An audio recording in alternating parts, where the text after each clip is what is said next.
Yes, welcome back. Good evening mga kabunso. Yan ang pansit natin mga kabunso na may sabaw-sabaw. Ang sarap-sarap ng pansit ni Witch na. O diba, ang daming laman. Wow, ito ang Pinoy food. Dahil birthday sa kadama nyo. So, ito ang lulutuin natin. Diba, Len? Diba, sarap? Kakain na tayo pagkaluto. Lah, nagutom na daw siya mga kabunso. Yan, o diba? Yan, so yan ang aking niluluto. Yan, o, diba ang sarap? Wala, dili. Wala yan. Yan. Ano yan siya mga kabunso? Bihoy, canton, pancit canton siya. Wow, pancit canton na may sabaw-sabaw. So, lagyan natin yan siyang Sa sabaw. Pilipinas, tamiki. Oo. Sarap.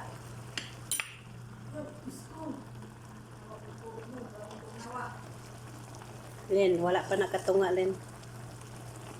Sa panahon. Yan, ito ang pansit ng kadama niyo. Yan, o diba? Og lalagyan, Lin.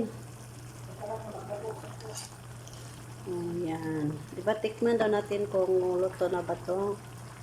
So, happy birthday to you.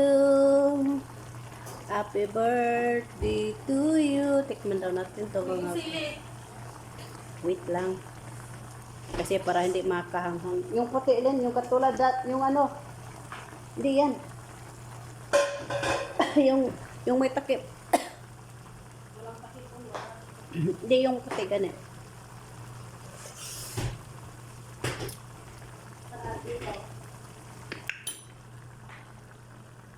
Yan, sila.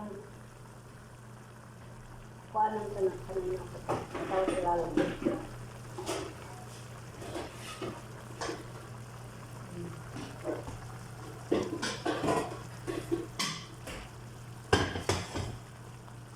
So, dapat kasi masarap kasi ito mga kabunso pag may sabaw-sabaw.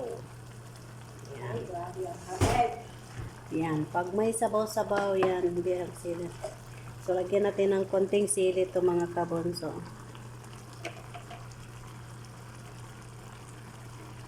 Para huwag natin maramihan kasi kahang. Nga, so ano pang gagawin mo? Di magukad ka na ng kanin? Paulo na. Yan. Paulo na at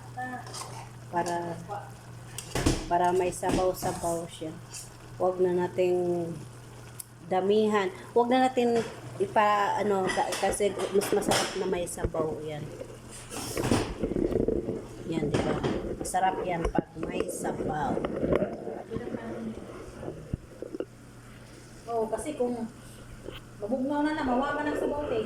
Hindi mo na supsupon. Supsupon. Kasi supsup. Diba? O, supsupon daw ang sabaw mga kabunso. Yan. Kaya nga. Sabaw. Oh, wow, sarap. Patayin na natin to eh. Wow, ang sarap. Yan. Kaya, ingat. God bless and bye-bye. Kasi kakain na kami doon sa loob mga kabunso. Happy birthday to me. Bye-bye. Ingat. God bless. I-display mo